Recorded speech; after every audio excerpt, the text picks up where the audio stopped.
Hey YouTube, my name is Steph, and today I want to give you a couple tips and tricks on how to make your lightsabers look more realistic.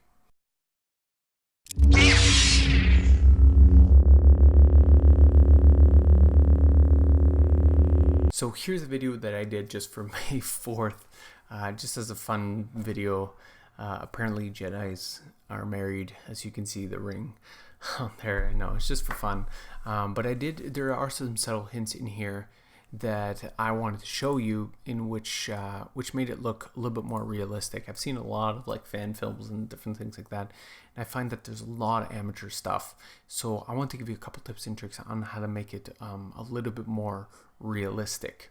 Okay, so tip number one, as you can see at the beginning here, it's so obvious, but I did want to show you. I mean, it's so obvious that when you turn on your lightsaber, you want to make sure that it fully extends, and the viewer for a split second sees that it actually extends forth. What I rotoscoped out or took out was the actual stick that was there. That's completely gone, so that at that split second where the lightsaber comes on, you see it extend for maybe a frame or two. So make sure that you see that hint of extension. It just makes it that much more real.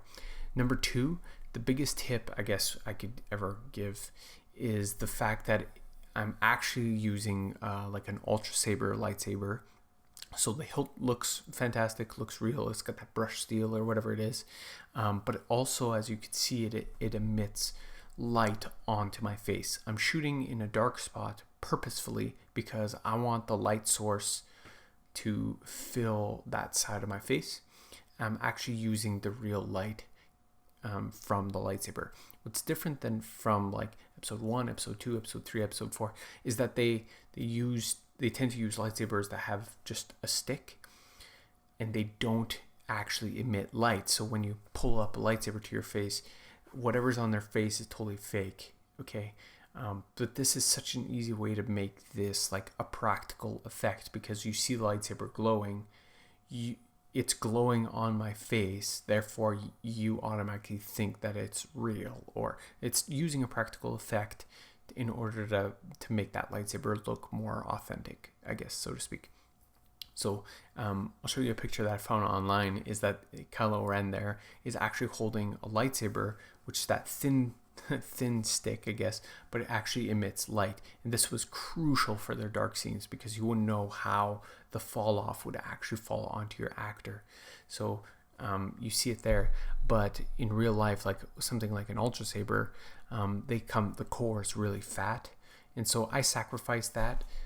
If you take a look at the last scene here, I sacrificed the width of that lightsaber, which is not that far off. I think it's slightly too thick.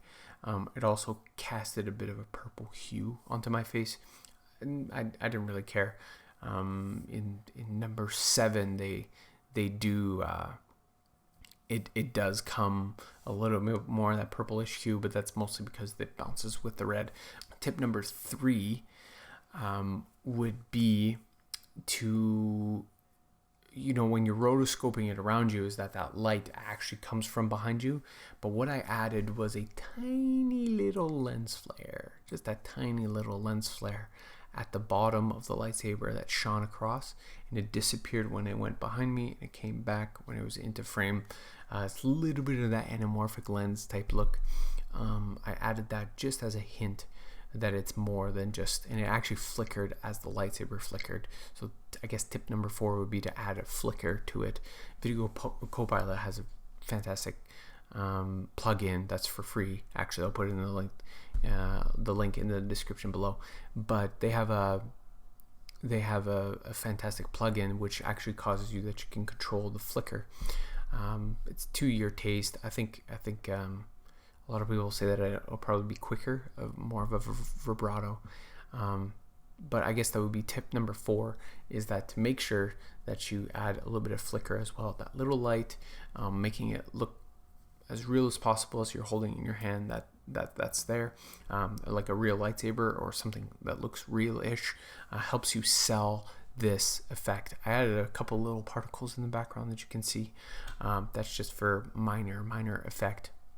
And for those of you who are kind of interested in this particular look, is all I did for this specific look is I watched a lot of stuff on like Phlearn.com and like different ways to sharpen your image, because I'm shooting on what I'm shooting on right here is a T3i, and it's, well, let's face it, the T3i is not exactly a high-end camera. It's one of the cheaper entry-level cameras. But what I was able to achieve here is that I had a V flat behind me, which is just a gray, it's just a gray basically board that I made. And then I have coming from the side of me, which is not going on the back board, it's just going on me, is I'm in the basement. So there's a light source coming from beside my head, coming on the side of my face that lights up most of my face. You'll see, well, obviously there's light coming from the lightsaber, but at the beginning there is none. So it creates that effect that actually fills the light on the opposite side. And then you'll see a little twinkle in my eye there. It's actually what's behind here shining up onto the wall is just a ring light, very cheap ring light. And what that causes is it shoots right around the lens and it pierces that little light that's in my eye, to create just a little bit more of an edge. And that's literally how I created it. In terms of rotoscoping and how to set up, there's so many great tutorials on that, so I won't even touch on that. But I found that too many people don't use a real light source, and they don't actually use that little lens flare and little tip. It's the small things that really make it realistic. And I guess the fifth tip, the last tip, and I'll let you go, is that when you're actually finding sounds or getting sounds or accumulating sounds, lightsaber sounds, I mean, there's sounds all over the place. You could pick your most favorite one. I love lightsaber sounds that have a hum that's very deep and rich and bassy. But what I also added within there, which I think J.J. Abrams did a very good job at, in number 7, is actually creating crackles and sounds and vibrations that are unique to that lightsaber. So if you hear very closely, and I'll play it one more time here.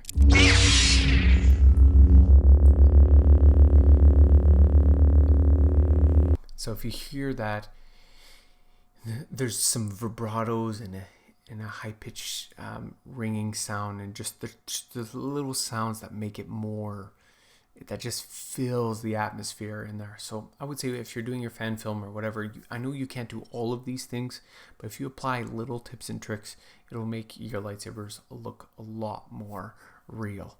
So thanks for watching. We'll see you next time.